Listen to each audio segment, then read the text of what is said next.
नमस्कार, मी जगदीश देशमुख. जय महाराष्ट्रमध्ये आपल्या सगळ्यांचं स्वागत. बातम्या पाहूया विस्ताराने. सुरुवातीलाच बातमी आहे मालेगावातून. मालेगाव पालिका नमाज पठण प्रकरणी ही बातमी समोर येते. भाजपासह हिंदुत्ववादी संघटना आक्रमक झाल्यात.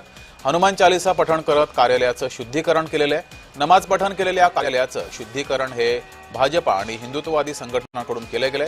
तसंच संबंधितांवर गुन्हा दाखल करण्याची मागणी सुद्धा करण्यात आली आहे.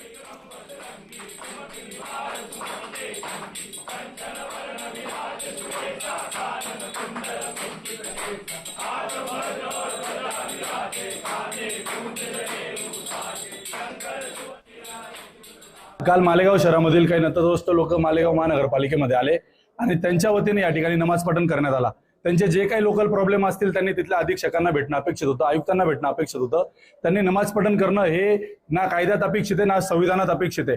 अशा सगळ्या परिस्थितीमध्ये जर काही लोक इथे येऊन नमाज पठण करत असतील आणि उन्माद करत असतील तर अशा सगळ्या घटनेचा आम्ही निषेध करतो.